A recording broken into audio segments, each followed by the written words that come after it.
So, hi everyone. Thanks for coming along to the meeting today, to our Afterlife Discussions monthly meeting. And today I'm really pleased that our guest speaker could join us all the way from North Carolina in USA, from Charlotte, North Carolina.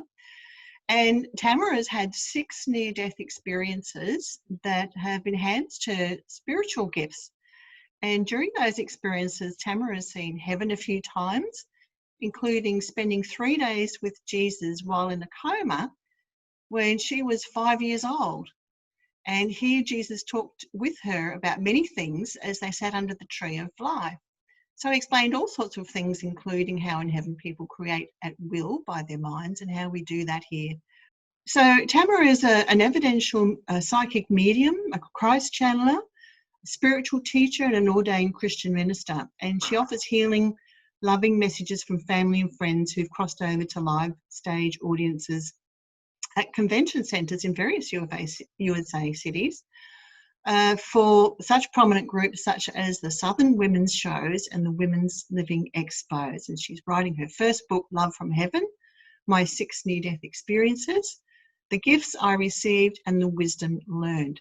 And Tamara is also the chapter director for the International Association of Near-Death Studies Charlotte group in North Carolina. So welcome, Tamara, and thanks for coming along, and please share your story. Oh, wow. What a great introduction. You did a terrific job. And I just want to tell you, thank you so much for having me here in your Brisbane group. Everybody just seems really, interested and sharp, and love to share my story. So what I thought I would do, if it sounds fair, I wanted a little bit interactive. So do you mind if I tell a little bit of my story? We get in the Q&A and have a little fun. Is that cool? Yeah, that's fine. So I want to kind of give an overview because hopefully some of this will be thought provoking. So again, let me just thank you again, and let's go ahead and start. So my near-death experience. I guess it doesn't really make sense because you wonder, the people that have these things, is there commonality? Why did it happen? I will say that I had personal childhood trauma. It's looking back on it, they actually preempted a lot of my near-death experiences, but and I'll get to that. But I suffered a lot of sexual abuse from my stepdad growing up and didn't really know how to communicate that. I'm cool. I'm fine now. I'm on the other side of it. So no worries. Nobody get upset. But I think that this is, when we sign up on the other side to have experiences in this human life, I don't think we ever agree to, oh, I'm getting cancer. Oh, sexual abuse.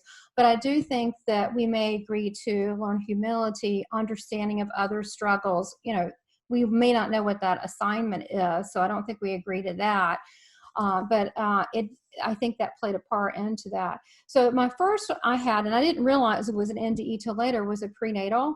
And I actually recall seeing me not quite making it as a child. My mom was not able to carry me. She was crying. I saw the blood. I saw the whole thing from not really anywhere, I guess you would say, on the ceiling, outside. I was looking around. I remember the whole discussion, and later in life, some of that discussion did kind of come out. So I did remember prenatal. And then where it really takes off is when I was 3. I have one at 3, 4, and 5. I think PMH Atwater does it. She had 3 in a row. So why? People say why. Maybe I'm hard-headed. Maybe I like it there. I mean, I can't really say why.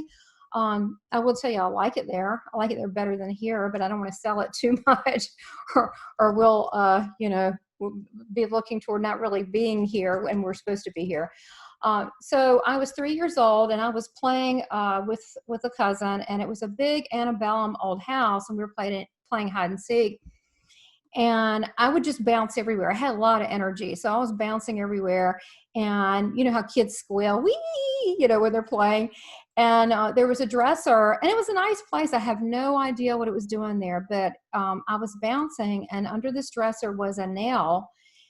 On the nail head hammered in there, and it went through and pierced my skull. which at the time I didn't know that. I didn't know what it was. I just felt my head and thought it was water, and then passed out.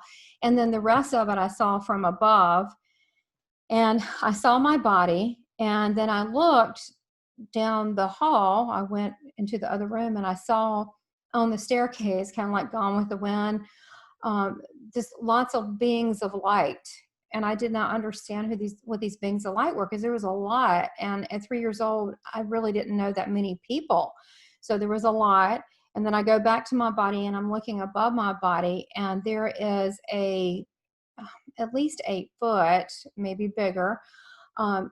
It was I knew it to be an angel, but it was all golden white light. And it was, it's like it had a very pure, higher vibration. I knew it was not human. And they had their hands over my head. And then I heard this disembodied, it wasn't really just a voice. It was a voice. It was knowing. It was all permeating, but it said, "This is not your time. You have much to do." And I feel that the best I can explain was a voice, but it was a very direct got through your entire spirit, like that voice. And it said, when it told me that, and I feel it to be God. And so all the spirit people started leaving. And then eventually I went back in my body, and then I would look at it from above. But bottom line, my grandmother showed up with my granddaddy, took me to her internist, and he said it was a contusion, all this stuff. I was never told this. I just saw a lot of this. It came out in life. And for me, and I don't know about your, other guests you've had, but for me, I wanted to know the whole deal, because I knew, what is going on. So as I got older, a lot of the information in my NDs that I'm telling you, I got regression, and it helped a lot, because it was just sitting there, and I would get pieces of it all the time. And it would just, pages of this stuff came out. It was just so great to get it out.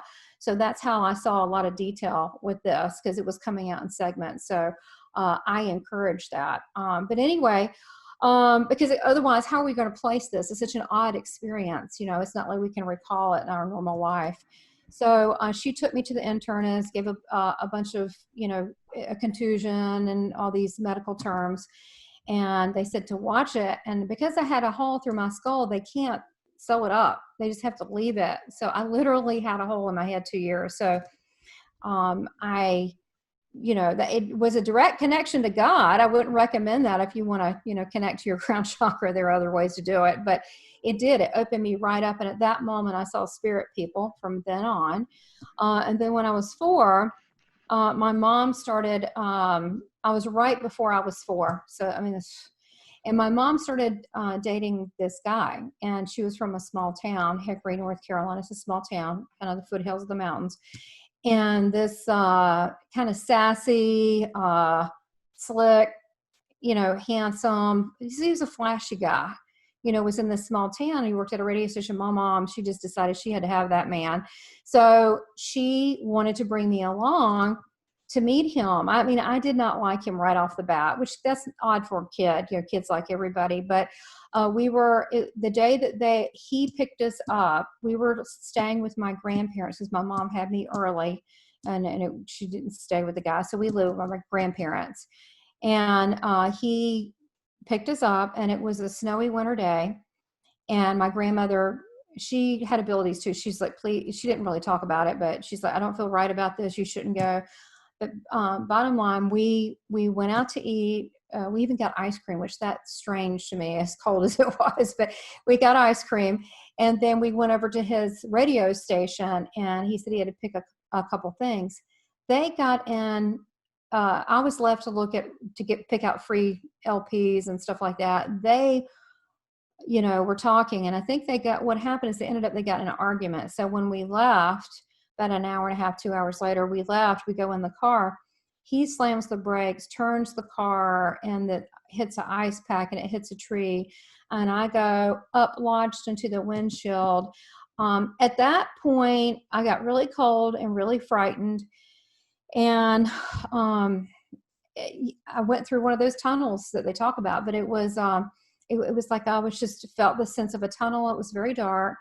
And at the end of the tunnel, I began to see something, and I was very kind of confused because I didn't understand what was going on, because I couldn't understand I was alive. I didn't understand I was out of my body and stuff, and that I had this impact to the face. I didn't understand that I was dead. I didn't know that. It seemed very much so alive. But so I see from the distance something coming toward me, and I look and I see, and it's Jesus. But he has, when his hands are stretched out, and he has the marks in his hands, okay, and his hair's blowing like a rock video, with a fan on it. His hair's blowing, and he had some people behind him, and I felt like they were my family, although I didn't know who they were in this life, but I felt as though they were family. And he said that I had to go back, and he said, and then at that point I wanted to stay with him. I was like, and then he's like, no, I had to go back. And I said, I can't do this life. I can't do this. And he said, you can and you will. And he was kind of serious. And he said, but I'll always be with you. Trying to break, but I'll always be with you. And so when I came back, what was really, I think, interesting, when I came back and I'm in the car, we're wedged into this tree on the left side, and the driver's side, it's not wedged in the door totally, but this man eventually was my stepdad. There were some guys, two good old boys, came up and a Wagoneer, and they pried the car away from it. In the meantime, I'm still in an altered reality, but I'm also looking at this reality, and I'm looking to the right, and I'm saying it looks like a tear in the universe. I don't know what to call it. It looked like a rip in time, but there was I believe it to be an angel. It was very fiery and gold. And I always heard Uriel my whole life. I never really knew that was an angel till later in life. I didn't know that. But it means it was very fiery. What is it? The fire of God. But it was a very fiery looking angel. And then I looked out the window, and they were trying to fix the car. And I saw a woman lean over, and she was a spirit woman.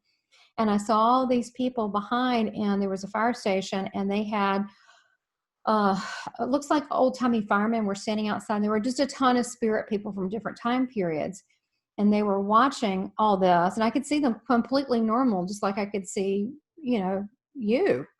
And this woman leans over, and she says that her mother was a friend of my grandmother's. Oh my God, seriously, she did. And that she wanted to say hello, and told me her name. And then I looked in the back seat. There were some people. Now, there was a young girl named Catherine in the back seat. I didn't know who that was. Come to find out, it was through someone in the family told me later on, I mean, just recently, actually, a couple years ago, that my grandmother had a sibling that died at 10 years old named Catherine. I never knew that. They never even talked about her. So I don't know if that was her, but her name was Catherine. She was around that age. And so I looked across where we hit this tree. It was, again, snowy, icy, bad weather. But what I was looking at was a bright, sunny day. and what apparently used to have a lake in this property. And I saw Native American Indians cooking food, a fish, over a fire, and with a baby, a couple. And then I saw people strolling through the park from the 1800s, and I saw different time periods layered on that time period. And then I looked up in the sky and saw a hot air balloon, and it was all happening at one time. And I felt like I wasn't just looking at it. I felt like it was actually going on at the same time that what I was going on, that this was going on with me, but I had tapped into this. So when I came back, then I was talking all the time, fully communicating with spirit, but I didn't see them as bad people, because they're just like you and me. They just didn't have, solid looking bodies. Actually, I saw them as a body for a long time, but I didn't talk about it much because it frightened my mom, so I didn't really say too much. And then when I was 5, I had my big NT. You almost feel like you need a drum roll, but this was the one that's near and dear, really close to my heart. It's very deeply meaningful to me. So I was, at this point, my mom married the guy. We moved 3.5 hours away from my grandparents because he got a job at another radio station doing editorial comments. And I don't think he didn't much DJ there. He kind of moved up from there. But I wasn't near my grandparents, so I felt like my protection was gone. And my mom was working secretarial work, so I'd be left alone at home, and I was really being abused. And I tried to tell my mom I didn't like being around that man, but I don't think she knew what I meant because I didn't really have the vocabulary or words to explain it. So I would pray to God, and I used to pray to God to kill him. I didn't know it was bad. I was a kid. I didn't know that was bad. I just said, kill him, get rid of him. And then if I said, well, okay, well, just take me instead. Just take me. Just take me. I can't do this. I don't know what this is, but I can't do this. So one particular night, I got very, very ill. It was over 3 days of strep throat. And then it turned into pneumonia. And we were at the time, we're in an apartment, and he refused. He told my mom, we don't have the money. We're not taking her to the hospital, which was kind of a flimsy excuse because my grandparents had a lot of money, and they would have covered it. So he didn't take. So my fever got up to 104.9. And sounds like a radio station. And I was radiant into God, I can tell you that, because it was not good. And so my mom, I remember she was trying to feed me, it wouldn't work. And then she went to check on me, I was drenched. So she put me in the bathtub with ice. I still remember that. That was horrible. When you're sick, you do not want to be in a tub of ice. That was horrible. And trying to get my fever down. And so they ended up taking me to the emergency room, but I was never told this. I fully recovered all this. It just came out later on in life. And then I finished the last little bit of regression and actually approached my mom a couple years ago, and she said, I don't want to talk about it. I said, well, it's fine. I'm here. Really, it all turned out fine. But she did confirm what happened, but I was never told this. I think parents do that sometimes. They want to protect us. So if you can remember a time where you have a fever and you don't feel so good, that might be, you might look in that area. You could have had something like this. Who knows? So if you have a missing time and it's not aliens, you might want to look at this. Or in Cheryl's case, it could be actually both. I don't know, where she's talked with people. But anyhow, I was rushed to the hospital. On the way, it was the night that Dr. Martin Luther King got assassinated. So I died in the car, went above the car, saw all the riots and the fires from the distance. We were stopped at a barricade. They had martial law, and we were stopped at a barricade. And he said, oh, my daughter. Well, he was in the middle of, I wasn't actually officially adopted at that point. He was going through the papers, but he says, my daughter's has to go to the hospital. She's very ill. And I was limp. I was gone at that point. And we go through the barricade, call the hospital ahead of time. They rushed out and got me. But I was out for a long time. I was out at least when I got there 15 minutes, but I don't know how much longer. And the only reason I know 15 minutes is because the doctor had pegged me dead for 15 minutes. And so I was having a ball. I was like zooming through the hospital. I was like, man, I'm like a bullet. I can go so fast. And I was zooming here and zooming there. And I thought I was an angel. I'd go up to people and say, hey, do you need help? And I would talk to people. And then I stopped and looked at a candy machine and talked to a little girl that was there. And the little girl was a brownie, and she could see me. And so then I would go check on my body, and they were pumping things out like a bunch of goop and fluid and so forth. And so I would go back and look through the hospital. What I saw is, again, different time periods. I saw, and I actually researched and found out that it used to be a old Catholic hospital, because I saw, it looked like 40s nurses from the 1940s, the way they were dressed, and they were talking, and then they said, hey, little girl, and they giggled. They're walking down the hall with a gurney. Nobody was on the gurney, but they were just giggling. And a 50s guy was painting. There was a cop strolling down the hall, and he looked like he was a 50s guy, and they were layered on top of this that was going on with me. It was still layered, so I guess it was the late 60s. And so I pulled back. I went back I would go check in on my body. It kind of grossed me out and leave. And when I came back before, I saw a Catholic nun and a priest. I knew they were because they had the rosary. And I did not grow up religious or anything. Matter of fact, my dad was an atheist, and my mom was afraid to talk about anything or even express herself in any way. And my grandmother did tell me as a little kid about Jesus, so I did know about him. And she was a very spiritual person and kind of a powerful person. And so I saw them there, and they were praying, and I didn't know they were praying over me because I felt fine. But they said, "Blessed are the innocent." So they must have had a ministry in life, for the children, and then come back, which is kind of cool. Boy, do people commit to their jobs. And so then I looked down and I saw a man. It was holding my hand, and I said, "You're that man I talked to." And it was Jesus. And he said, or Yeshua, however you want to say it. And he said, "Yes." And he laughed. He's like, "Yeah." And he said, "I have something to give you." And I said, "A toy." And he laughed. He thought that was funny. And at this time I look, and I'm in this beautiful place that looks like paradise, and there are children playing on those, the merry-go-round things that you push around by hand. And he said that I had to go back. And I'll get back to that other minute. He said, "I had to go back." And I said, "No, I want to stay with you." I said, "They're here. Why can't I stay?" And he thought that was funny. And I argued with him for quite a long time. But he said, "I have something to give you." So he laughed because he said, "No, it's not a toy." So he pulled off his sash, a part of his rope belt, and he wrapped it on my left wrist. And he said, "Much is given, much will give. Through the big things, the small things will be acknowledged. And through the small things, the big things will be done." And then I begged him to stay, and he said, "You can't stay because you need to show your mother what love is." And I said, "Why?" And he said, "Because you have more love than your mother does, and you need to show her." I said, "How do you do that?" And he said, "Well, it's a little something I know about, and there's no right or wrong way to do it." I think that's kind of funny now, looking back on it, since he's kind of the love guru.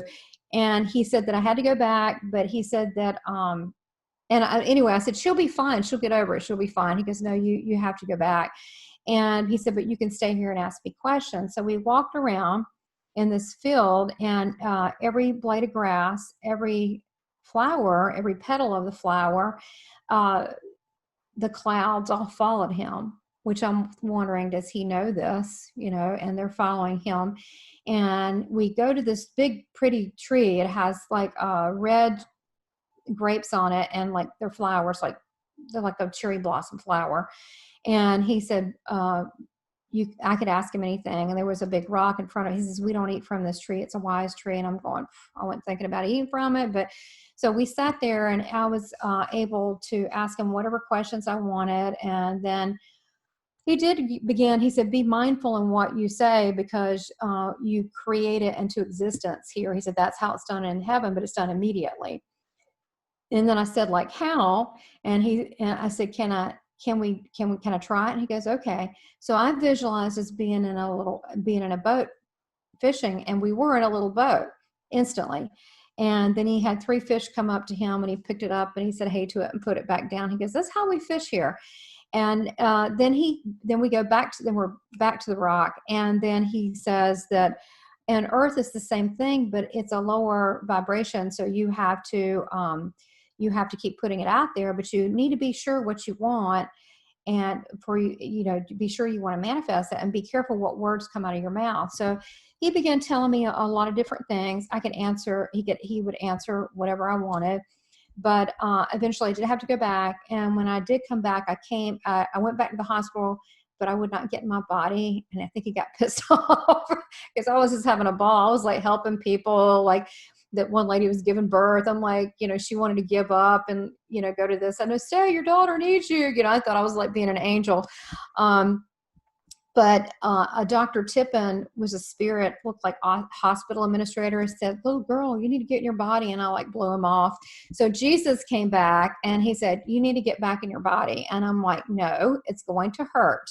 And he said, I prepared it for you. And as soon as he said that, I woke up and I was in this tent and I had my mom and my grandparents looking at me.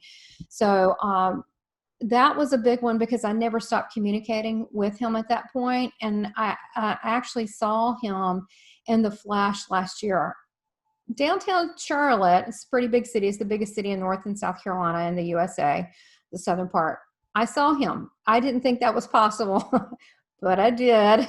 And then he was gone. That's really a cool story. But I hear him all the time. He talks to me. I can hear what he says. So he is my teacher, he's my teacher. He says, no other teachers. This is what he told me. So even with my mediumship and lots of training, he goes, no more teachers. I'm your teacher. I was like, okay.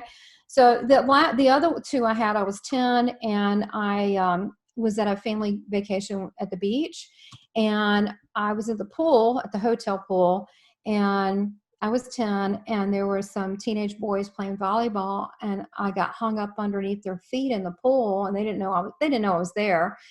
And I began to see in the water, it like separate and this light come through, like this amazing bright light. And then I began to hear like a choir of angels, like you would imagine, like a really big choir of angels, like, oh. And then I thought, oh my God, not again. So then next thing I know, I'm waking up and the lifeguards taking, waters out of my mouth. I was brought back, from they found me down there. So, and I was kind of choking. And then the other time when I was 28 and I had a reaction to one pill for menstrual migraines that my old-timey medical doctor gave me. I just had a reaction. And I woke up in the middle of the night. It was like bells went off. And I don't know why, but I couldn't, I had no control of my motor skills, meaning I couldn't speak. I don't know why. And but I was like a Frankenstein. I woke straight up. I couldn't even wake my husband up because I couldn't talk. And so I went into the living room and I sat down and I turned on the TV and sat down because I thought if I could follow something on the television that my mind would still keep working. But then very shortly after that, I heard this, at the end of the broadcast they used to have where everything would go out, it was like, and it was just this noise. I'm like, oh, great. So I started feeling afraid, and I knew what was next after that is that I could care less.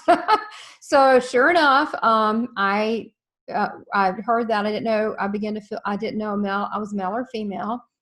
My house, I started looking. Everything started looking like lines. I don't know if you've ever seen the movie The Matrix, and all the lines. And they were white. Everything was white lines, which someone told me that's actually one of the stages in the Monroe Institute. The lines. I mean, who knew? But I guess I'm seeing more in spirit. So I saw everything as lines. Everything had energy, had lines. And then I kind of was out in the galaxy. But at the same time, I was still aware of my body. So I just took one little finger and just kind of touched my leg to put me back in my body because I knew that it wasn't that bad what I had. And so it was a different experience. I don't think it was as high a level as the other one that I went to. But I would say I was nothingness, and I was good with that. But I was not male or female, and I just blended in with the universe. So, it's funny that the people that have near-death experience, my observation is that it keeps living within them. It's not like a dream or even a vivid dream. I guess it just feels more real because I think to me, when I was on the other side, it feels more real than here. And maybe it's because maybe that's the real place, this is the fake place. This is like the lab class where we go learn stuff and then go back home. But so we have adversity here, so we can learn to get through our counter intentions. But that has, all those have stayed with me, but it's living. And so I believe because of that I'm like a beacon or portal. Now, I'm sure I'm not the only one like this. But just to speak for myself, I feel like that I'm a portal. I definitely want to keep that connected to God and all that. But I do get information all the time, but I think other near-death experiencers do too. However, you don't have to have a near-death experience, in my opinion, to be able to connect to God, or whatever you want to call that, the source, the one, because we're all from heaven, or whatever you want to call it. We're all originate from this place. So we automatically have a connection. We just need to stay connected and know that we're loved. So you don't have to have an NDE. At the same time, I tell people that haven't had a near-death experience is, there's still time. Because chances are most of us aren't just going to like, oh, we're here and we're gone. There's going to be hiccups along the way before we're out of here. So the good news is when things like this happen, you can embrace it and not to be fearful of it, because most people that do come back from these things, it's more of a positive, generally, more of a positive experience. But, it's made me realize that I'm a spiritual being. Sometimes I get frustrated because I feel like I was told I had to come back to help this place. And I argued again and said, I told Jesus, he's telling me he wanted me to come down. He wants to put heaven on earth. It's not like it's a secret. It's in the Lord's Prayer. But I told him, sounds like a lot of work. I'm not so sure about it. And he said, there'll be other people helping. And I was like, well, I don't know, maybe so. But, you look at the state of the world and the hatred and so forth, and it makes me sad because, one of my job is to come back to help out and put more love in the world and tell people that, heaven is a real place full of love. It's unconditional love. It's not like this place. So, it saddens me to see that because, I have a job to do. I take it seriously. So the NDE is still within me, living every day. And I would say even when I would say 11, 12, I would go to the library at school and I would study Edgar Cayce and all these things. And I would try to find out about it. It wasn't until I read Dr. Raymond Moody, Life After Life, and really I loved Saved by the Light by Danny and Brinkley, who's actually from Aiken, South Carolina. But he talked about the beings of light. And I was like, wait a minute, beings of light. So, I also believe that, reality as we know it is not what we know it. Jesus said there's only segments of moments of time. So time as we know it is only the way we know it as it right now. I do think there are other multiverses that layer on top of ours, and that, that like a layered velvet cake, that they definitely are out there. But I do think it's important to stay grounded in the world that we are, because we apparently are all here for a reason, because if we weren't, we'd be out of here. Wouldn't be really our choice. So it does live within us. I do believe a lot of the near-death experiencers do bring back some value from the other side, but it's really all of our story, because we're all from that same place. We've just forgotten. So that's kind of a nutshell. I can talk about the different dimensions and all sorts of cool stuff. I will say that I will mention this that might be of interest. So for some time, I've been getting information from Jesus, but, that was personal, never really told anybody. So March 14th, he said, I want you to start giving messages. He said YouTube, okay? He told me YouTube. And you're thinking, why would he say YouTube? Well, if he can tell Noah how to build an ark, he can totally tell me YouTube. That's what he said. And I'm like, oh, for 3 years, he's wanted me to do something. And I'm like, no. So I told him no. I was like, I don't feel comfortable with that. And then he asked me again. He goes, I think it's really important. And I was like, I just really don't feel comfortable with that. And then March 17, he asked me again. And I was like, okay, so what do you really want? And he said, I just want you to give messages. This is how I'm going to do it. He goes, you hear me all the time. I'm like, okay. So when I had my first one, I did it live on Zoom. I was totally anxiety ridden, and I had about 70 people. A lot of people were, other near-death experiences or so forth. And I didn't like doing it in that format because I'm literally channeling live and you just see the top of my head. So the next time he woke me up a couple times and in the middle of the night, and I wrote like 22 pages and another 16 another time. And then finally, that was giving me a lot of anxiety too. And he said, you know what, why can't we just sit down and I give you the information because it's stressing you out? I went, we can do that? He goes, sure. So he has been giving me information and about today, society, about what's going on. Like he's totally got it. And he's given me scripture, which is really odd because I don't know the Bible like that. I don't know, like, there it is, but what he's given me is kind of what he's saying. So that's been really interesting. But anyway, that's, so I started that in a simple little website called Christ Academy of Love, and it's Jesus Speaks underneath there. And they're all free. Everything's free. I'm just doing this because the man told me to, and that's what I'm doing. I still don't feel any more comfortable, but I figure that we're in a state that globally that we need to recognize God in each other and the unconditional love that we have. I mean, if people are hating, why can't we choose to love? So, and it's funny, like when the COVID happened, a lot of people wouldn't sleep at night. Right? I don't know if you guys were getting that too, but they wouldn't sleep at night. They'd have rough sleep, right? And I think we were so worried about people that we actually all know each other, but we've forgotten on the other side of the planet, that we were so worried about our brothers and sisters all over the world that we were in anguish. We did not want to hear this. So we're in a fight right now, and I think that I'm voting for love to win. But I think that's why he's coming out. But it's not just me. He's doing it with other people. And it's similar messages. I had Howard Storm on my Minds group who had an experience with them. And he said, oh, look what I did. I just had him on last weekend. He goes, look, he just painted something, Eye of the Storm or something, the storm. And it would look like Jesus picking someone up out of a stormy water. And then he gave me a whole thing on the storm and what it entails and what's going on now. And it's so he's saying similar things to similar people, and I definitely think he wants to talk to everybody to kind of give them a heads up, because he doesn't want people in anguish or anxiety when in reality everything's going to be fine in the end.